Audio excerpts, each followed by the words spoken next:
le lundi 9 juin 2025 et l'on se retrouve pour les chroniques de la lune, ta guidance qui te parle de tes émotions et de la meilleure façon de les gérer. Cette semaine, j'ai effectué mon tirage avec le Spirit de la lune de Marissa Rankin et Raphaël Caringella.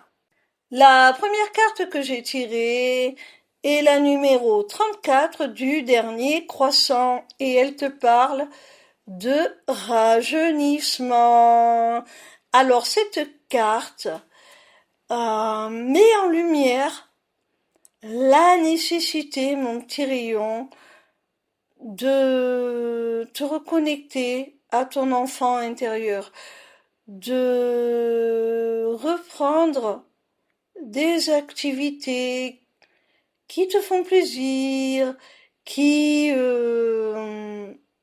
vraiment suscitent de la joie, t'amusent, de vraiment retrouver ce qui t'anime, ce qui vraiment faisait ta joie lorsque tu étais enfant.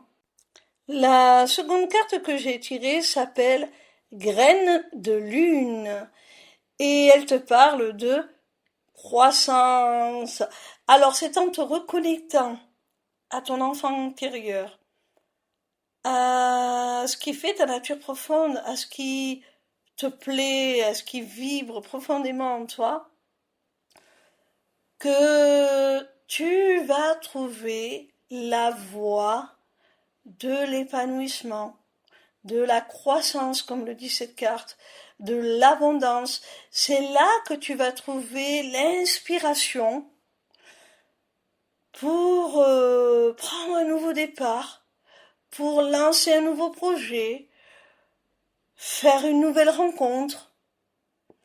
Et ça va être vraiment porteur d'évolution, mais d'évolution positive.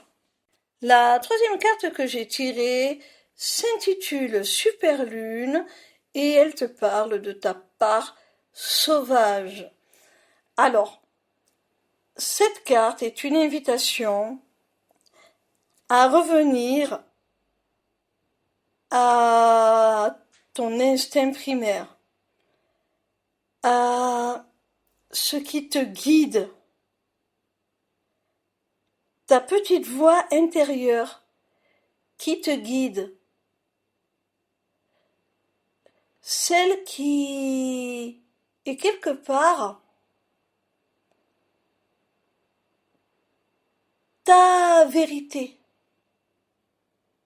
celle qui est sans faux semblant, celle qui te correspond tel que tu es, lorsque tu t'autorises à être toi-même, à faire ce que tu souhaites, lorsque tu t'octroies toute la liberté de vivre pleinement ce que tu as envie de vivre, ce que tu aimes, ce que tu souhaites et ce que ton instinct te dicte. La quatrième carte est celle du lion, alias le héros. Alors, cette carte nous dit que lorsque tu auras accompli tout ce travail en amont que les cartes précédentes te préconisent, eh bien, tu seras en mesure de devenir le héros de ta vie, l'acteur principal. Tu seras vraiment pleinement le protagoniste de ton histoire et même tu l'écriras.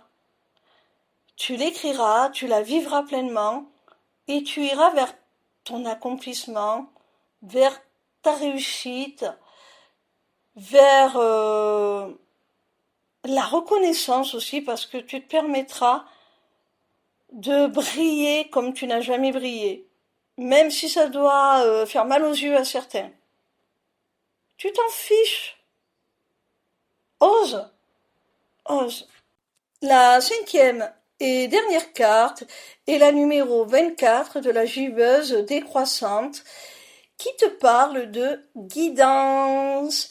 Alors, tu vois tout à l'heure mon petit rayon, il y a une carte qui te disait de te laisser porter, guider par ta part sauvage, de suivre ton instinct, de suivre ce que ta nature profonde t'inspire.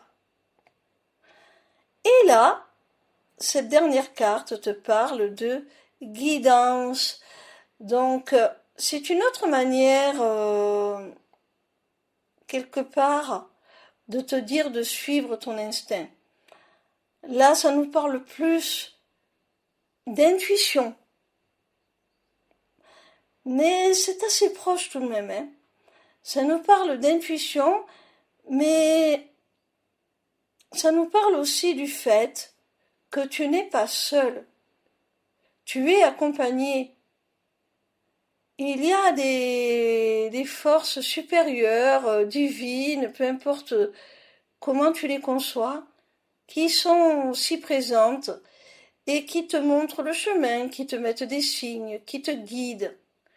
Alors, laisse-toi porter par cette guidance, suis ton intuition,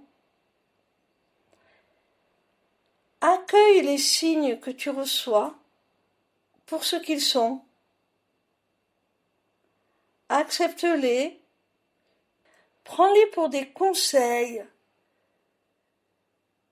et sache que tu n'es pas tout seul, hein, que si tu as peur de te tromper, eh bien non, tu es guidé, garde espoir, garde la foi, tu peux avoir confiance.